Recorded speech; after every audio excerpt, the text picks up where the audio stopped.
He loves helping others be better speakers, better leaders, simply put, better Toastmasters. He wants all Toastmasters to be all they can be. Today's table topic, folks, is all about Toastmasters. Here is Toastmaster Tim Linger.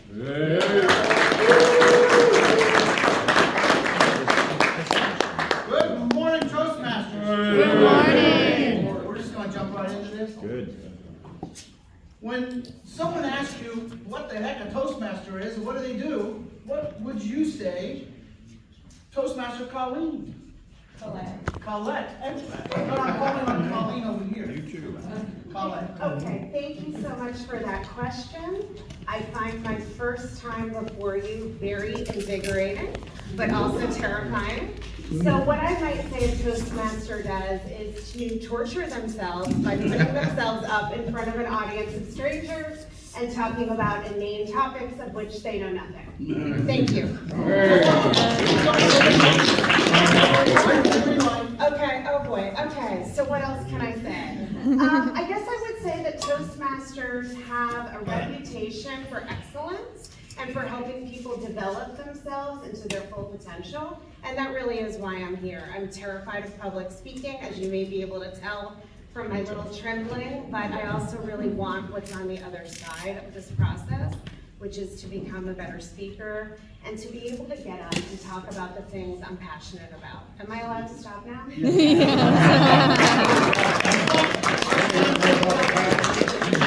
And we're not going to let Laura off either. So, who should join Toastmasters and why Toastmaster Laura? Hi, everybody. Hello, Laura. Hi. I would say that anybody who wants to, piggybacking on what Colette said, really develop themselves. I don't know if you guys listen to the Andrew Huberman podcast. Anybody? And they had this whole thing about this part of the brain called like where the seat of the will to live is. And every time you do something hard that you don't want to do, and then you do it, this part of the brain gets stronger. So I think that's why I'm here. I'm tired of being like afraid of these things. And that's who should join. We're going to ask everyone to vote for two at the end of Tabletopics. And does anybody remember Colette's name or Laura's name? Yeah. Write it down. We're also going to do the third person now, so write this person's name down if you think this person is worthy of a trophy. So what the heck is Tabletopics? Toastmaster Jolene. Hi everyone. Tabletopics is a part of the meeting. It's my favorite part because I get all your lovely faces staring at me and trying to think of what to say. But it can be a really fun time because there's a lot of comedians in this room. So my favorite part is when I'm actually listening to everyone else and I don't have to speak. And it's also a time where I look at the green light and it invigorates me because I get to sit down.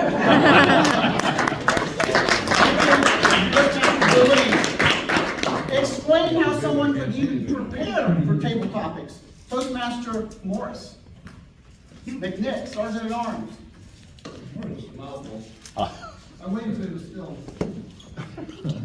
Honestly, you can't prepare for Tabletopics because Tabletopics is meant to be a surprise. So you got to think on your feet. You got to be prepared to use your head, which I'm not real good at, as you can see. However, it is fun and it's challenging and it brings new things to your mind that you might not think about until that very moment, and it invigorates your spirit. Thank you. Let's do the functionaries. Why should someone take on a back table role? Toastmaster Sean Tucker. Oh, that is a fantastic question, Tabletopics Master. You take on this role so you can learn everyone's names, like Colleen. You will get to be very, very good at this job right here, which they won't let me do this job anymore. I don't hear the ahs and ums like the rest of you do, and you gotta be spot on, you gotta be sharp, you gotta be mentally focused to hear all that and translate it into that annoying little beep. You gotta be, I still don't understand the numbers at this job. I've been doing this for years. I don't know how they do it. You gotta do this job so you understand the function of what we do out here. It's very important to do this job. And while you're doing this job, you should do those jobs too. You should volunteer for all of these positions. You know, this one right here, you will learn more about Toastmasters taking this job a few times on a day like today when people don't show up. Everybody tell them you learned stuff today? Oh, I've learned a lot You're today. right there, man. You're in that zone that she was talking about in that thing. You're learning stuff. That part of your brain is growing because you stepped out of your comfort zone. Toastmasters, let me tell you, your explanation, spot on. Love it.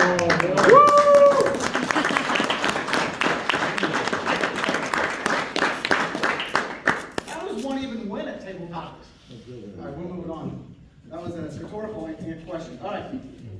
Let's go with, what advice would you give somebody who has never given a speech at Toastmasters yet? Toastmaster Benjamin Uru. Benjamin? Yeah, good morning. Advice to someone that has never given a speech? First of all, pray. Because you don't know what you're getting into. But the good thing is that with so many people here that's so good, you come here, watch the best, and you begin by osmosis, begin to learn. The problem is that the osmosis takes time to absorb. But sometimes when you are making a speech, well, there are ways. This is what we learn here. One of them is to sign up for pathways, and that is going to take you step by step, until you fall on the floor. But it is a good thing because you learn and you feel that day by day you invigorate your strength. And this is one of the things that we get out of Toastmasters. Thank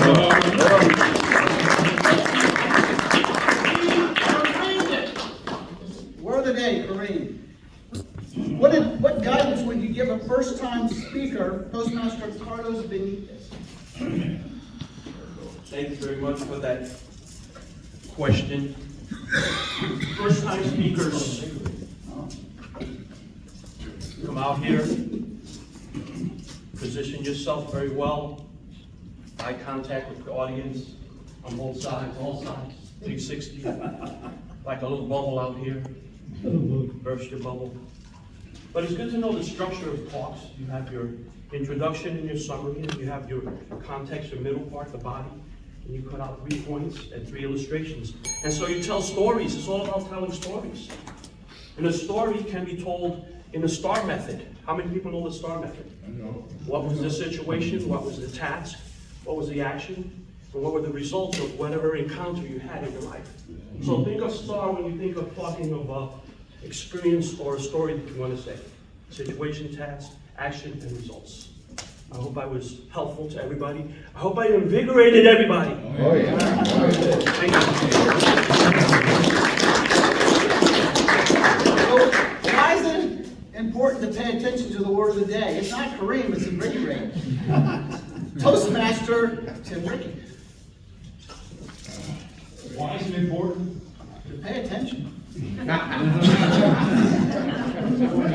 tell that to my business clients all the time, and they don't, because they're not listening and taking notes. Matter of fact, when we have a one-on-one interview, take notes. So I want you to take notes to a degree. Okay, we're all done with the meeting. Now what I want you to do is go home, take those notes, put them into a Word file or text, and send me a copy. Why? Because now you're reinstating what I did, and also tells you if you were listening. Because if you weren't listening, you're not going to remember what you're supposed to have written down.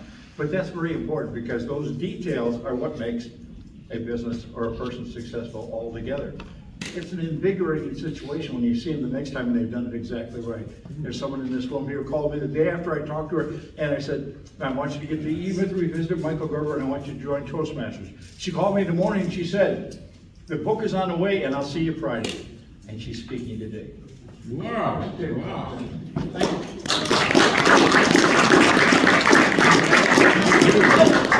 Thank you, Tim Rickey. What views would you offer a first-time evaluator? Toastmaster, what's that? Toastmaster,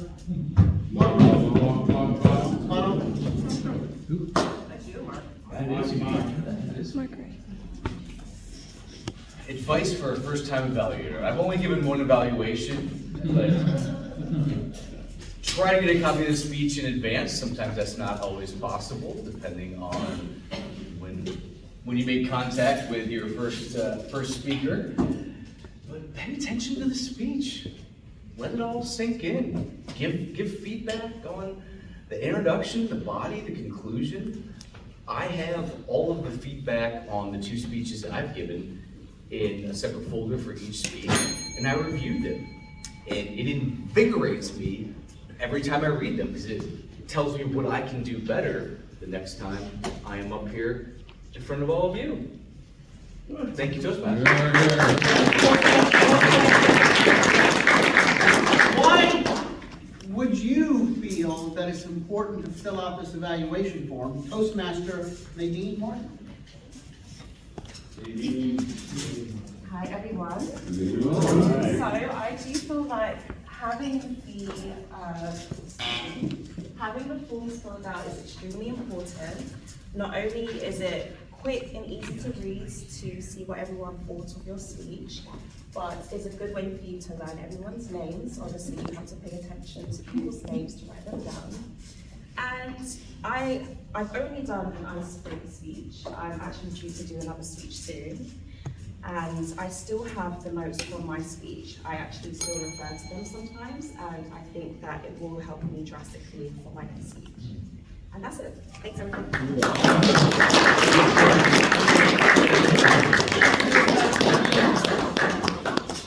About how hard is it to be the master evaluator, and what does the ME do? Toastmaster Catherine Rickey.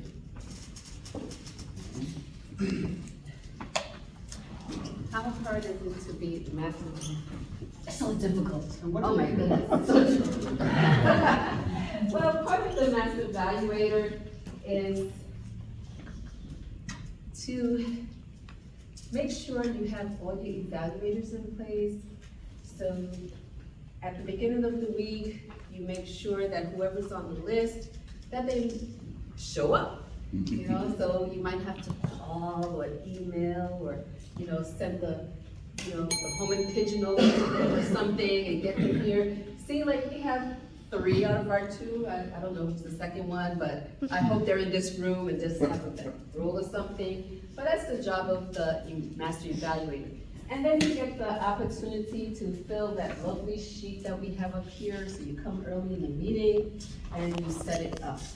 And that's basically it. It's not that difficult, like I made it, but it is an invigorating job. And then it also helps you to know, who the evaluators are, their names, and how to get in touch with them.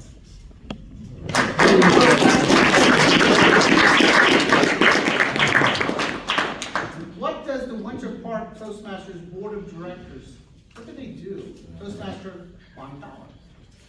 Oh, you evaluated it? All right, let's move on to, how about Chris Miles, Toastmaster Chris Miles?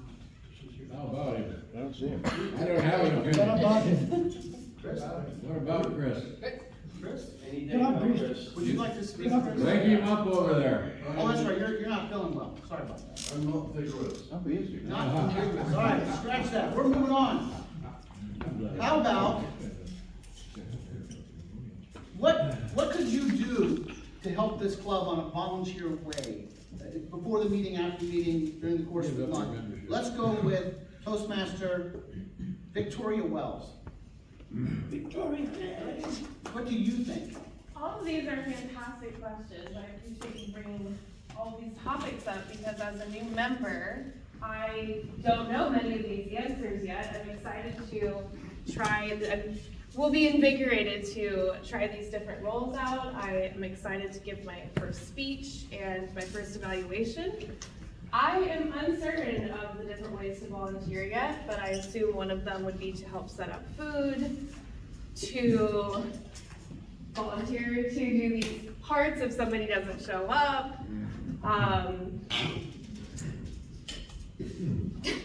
I really have no idea.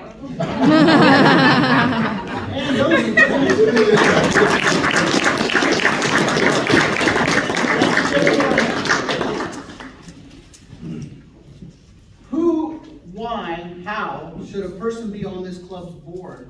Toastmaster Kim Blainer. Hold on, I'm writing down what Tim Ricky said.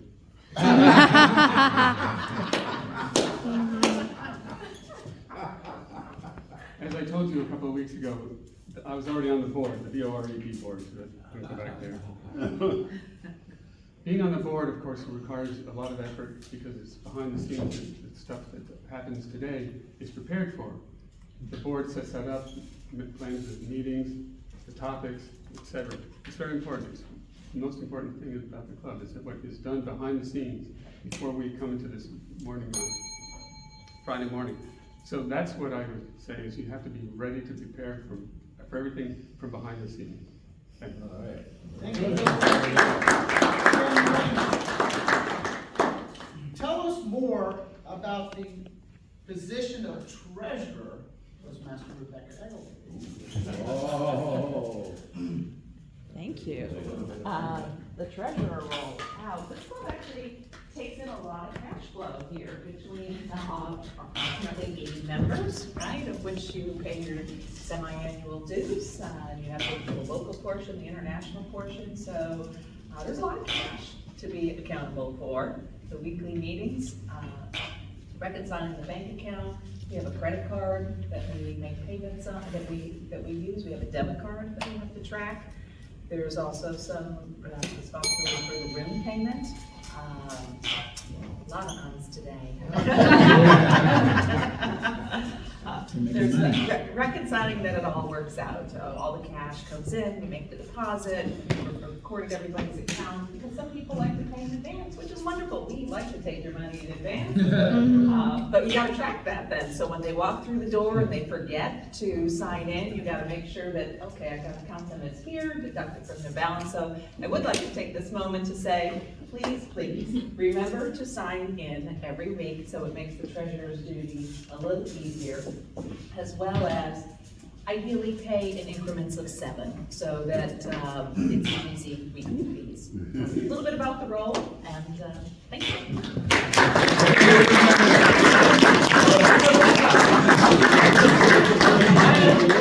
My list. Who is a member that has not spoken yet?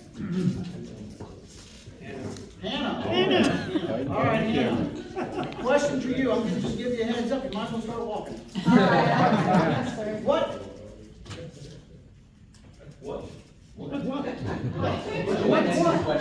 That's your question. What? Go with it. What the heck?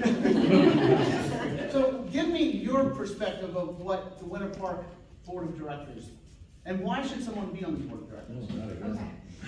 So in the spring of 2023, I was our secretary. I joined Toastmasters because I was running a nonprofit at the time, and I quickly realized I was in front of people all the time. I had to learn how to speak eloquently, persuasively, and to be inspiring to my kids I was teaching, which is why I came here in the first place. And I was surrounded by leaders and mentors, and it has definitely changed my life for all of you new guests that are in here.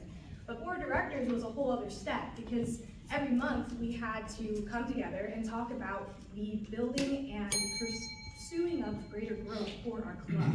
We would always talk about new ideas, how to make every club better, how to be able to work together as a team. And we had to work on a lot of teamwork and also a lot of mindfulness of why we're here in the first place and how we can make it a better experience for you all. So if you want to grow and have board member experience on your resume, it's also a great perk. I highly, highly recommend it.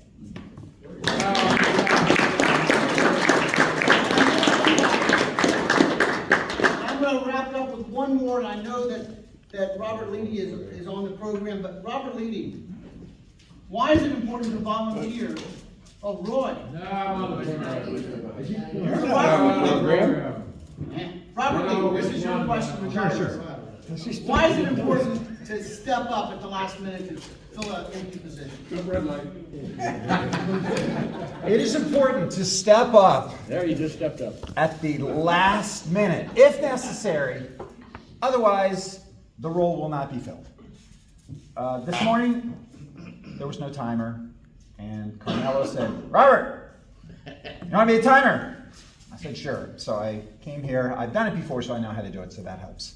But if people don't step up at the last minute, things won't get done, and it's a very good thing to volunteer. Carmelo has a role. If someone asks you to do something in Toastmaster, just say yes, no matter what it is. Just say yes, even if you don't know how to do it. So everybody, what are you going to do if someone asks you to? Yes. Say yes.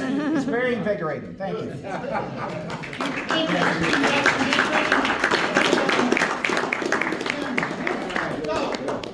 So, timer leading, did all Tabletopics contestants qualify? Everyone qualified. And we want to vote for two. Vote for two. And then we'll take a 2-minute break.